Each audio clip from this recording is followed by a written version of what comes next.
Chapter 2, Nome Crisis. In January 1925, winter settled over Alaska like an iron blanket. There were snowdrifts, high winds, and blizzards. Temperatures often dropped as low as 30 or 40 degrees below zero. Once winter came, the people of Nome were totally cut off from the outside world. But that January of 1925, a crisis came to a small, isolated city, and even the toughest citizens knew they needed help, winter or not. The crisis was a diphtheria epidemic. An epidemic is the very quick spread of a disease to a large number of people.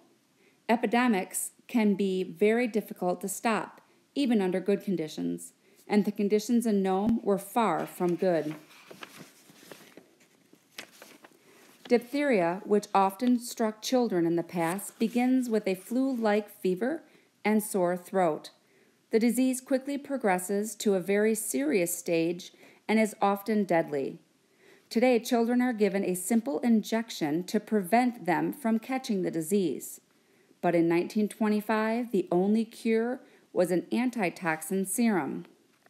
In Nome, there was just enough serum to treat a few infected people. Without it, many people would die. Dr. Curtis Welch was the sole doctor in all of Nome. He knew he had to get help. There were no telephones in Nome, so Dr. Welch set out an urgent plea for help by telegraph.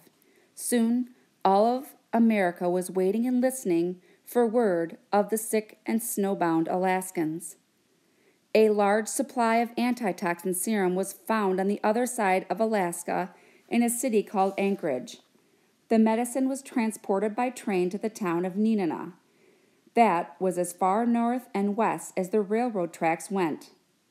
Nenana was still quite a ways from Nome, 650 miles. With winter at its worst, there were no passable roads out of Nenana, and the two local airplanes which made summer flights were unusable. As Dr. Welch tried frantically to help his patients, the situation grew worse and worse. How could the serum get to Nome in time?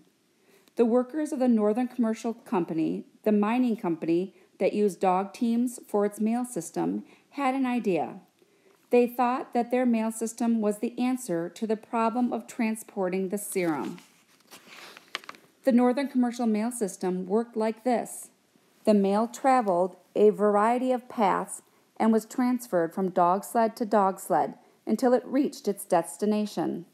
The sleds ran frequently, and the paths were well known to the dogs and mushers alike. Even in January's severe weather conditions, an experienced musher and team could travel the mail routes. The biggest problem was timing. A package dropped off at the train station in Nenana usually took about a month to arrive in Nome by dog sled.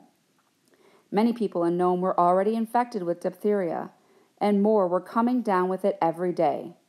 Most of the sick people were children. A month was simply too long for them to wait. The medicine had to reach them more quickly. The Northern Commercial Company did not waste a minute. All over Alaska, the very best mushers and those with the strongest and fastest dogs volunteered. The idea was to set up a giant relay course across the state. If enough drivers and dogs were ready and waiting, the precious cargo could travel from one sled to the next without stopping for more than a moment. Almost every town had a musher who wanted to join the relay. For a driver and team to run their best, each team could cover only a short distance. A tired and overworked team would slow everything down, or worse, become lost. It was decided that the serum would be passed from team to team as often as possible. The landscape of Alaska provided a natural road. Nenana was connected to the western coast of Alaska by two rivers, the Tanana and the Yukon. The first teams would follow these rivers, sledding directly on the ice whenever possible. Detailed instructions were sent by telegraph to all of the participating mushers. Each group of men and dogs was told where and when to be waiting. When the sledding team carrying the serum arrived at a transfer point, the crate of antitoxin would be moved to the new sled in mere minutes. The fresh team and musher would then speed toward the next transfer point. Failure was unthinkable. Dozens of lives were at stake.